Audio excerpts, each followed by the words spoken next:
kita harus memikirkan bagaimana ekonomi kita ini selalu diorientasikan kepada maslahat umat. Kita menjadi kaya tidak ada gunanya kalau kita tidak pernah memberikan sesuatu untuk kemaslahatan umat. Makanya kepedulian kita ini, katakanlah 1.000, 2.000, 3.000 harus tetap kita lakukan. Dan yang terakhir tadi saya katakan adalah wakaf.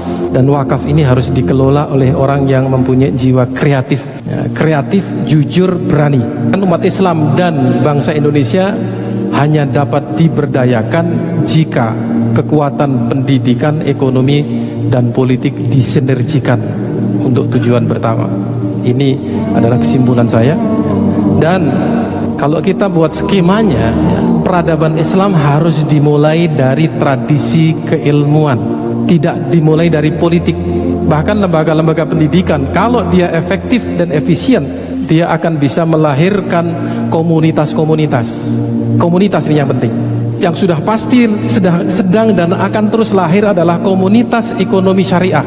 Di mana-mana sudah terjadi pertemuan membicarakan ekonomi syariah. Ini yang akan membangkitkan ekonomi Islam. Tidak ada komunitas, tidak akan ada ilmunya. Tidak ada ilmu, tidak akan ada menghasilkan sebuah usaha-usaha yang berkaitan dengan ekonomi.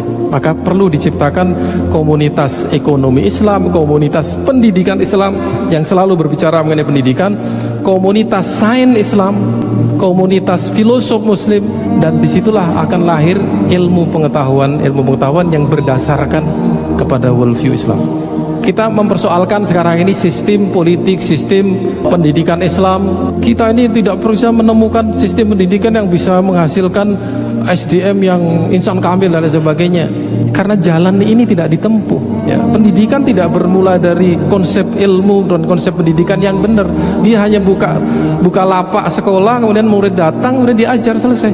Visi worldview-nya apa? Tidak jelas. Itu persoalannya. 1.000 sekolah Islam kalau tidak menanamkan worldview Islam secara jelas, tidak ada gunanya. Dia akan menghasilkan orang-orang seperti orang-orang yang lain yang tidak ada worldview-nya.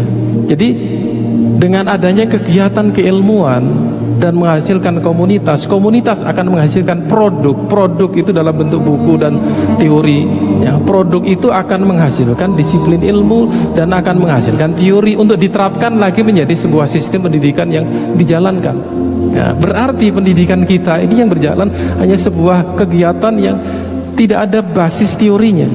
Itu pun kadang-kadang dikerjakan tidak secara serius. Bagaimana supaya terjadi sinergi? Tradisi tadi itu harus didukung oleh para agnia, didukung oleh masyarakat.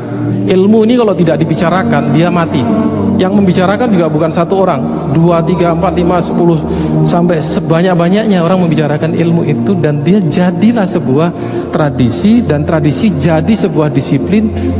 Disiplin kemudian menjadikan sebuah sistem di masyarakat. Itu caranya. Seorang yang namanya Descartes, dia hanya berpikir bahwa realitas itu ada dua, realitas empiris dan realitas rasional. Itu aja, dia kemudian berteori dan sebagainya. Sekian abad kemudian masyarakat di Eropa semuanya berpikir sekuler, ya, memisahkan antara yang rasional dengan yang empiris sampai sekarang.